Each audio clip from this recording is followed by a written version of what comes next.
Okoboji 200 is a one-day, 200-mile bike ride from West Des Moines, Iowa to Okoboji to raise awareness and funds to help prevent and stop human trafficking.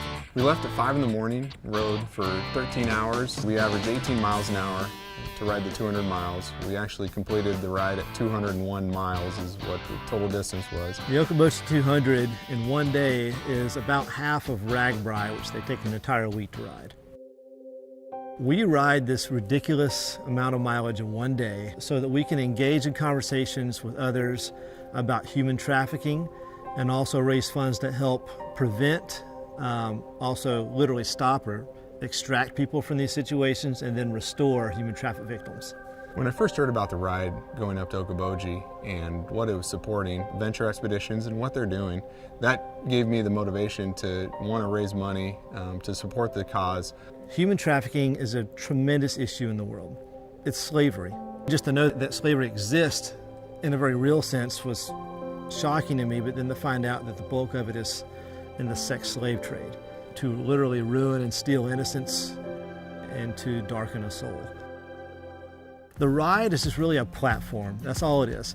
I'm not a professional athlete at all, but I know that when you do athletic endeavors that are remarkable for a slob like me, people ask why, and as soon as they do that, that's my platform. Rocky approached me and told me that they were going to raise money for this particular organization and ride 200 miles up to Okoboji. And at first I thought he was crazy. As soon as I heard their stories of their adventure on getting up there, I knew that the following year I was going to do it. Even before the ride, there's all this kind of angst. And then finally you get going and you kind of work out some of those nerves and you get in a groove. And with 11 guys last year, we were able to really share the load as far as leading up front. And then really at the halfway mark, you've ridden 100 miles. You've ridden 100 miles and you're only halfway done. When you're a cyclist, one of the biggest things getting into the sport is they talk about a century ride. And if you tell somebody you went on a century ride, they know exactly that you rode 100 miles and it was a big effort to do that. 100 miles is a lot, and to still have 100 more to go was just almost like a punch in the gut. But you know, you're riding for cause, you're riding for purpose. And it's a matter of, I said I was going to do it. I have donors who are counting on me to do this, and more importantly, as a result of my riding, others will be free.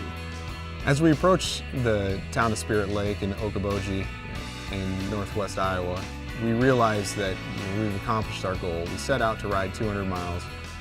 We set out to raise funds for venture expeditions, and we're now arriving and we've completed that task. And riding down that final hill was an amazing feeling of relief, physical exhaustion, and just praise to God that He was with us all day long. At the end of the ride, there's this immense satisfaction and a job well done.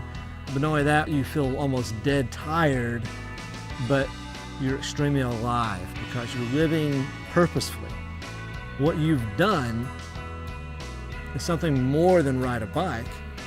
You've helped liberate souls, you've helped liberate people. I'm willing to wear my body down and experience that pain for the sake of someone else's freedom. If you want to learn more about the Okoboji 200, I'd encourage you to go to the website, find out how you can get involved, either through donation or coming out and experience it for yourself and riding the 200 miles with us. We'd love to have you. So the ride is coming up on June 28th, 2013 at 5 a.m. sharp. We ride so they can be free.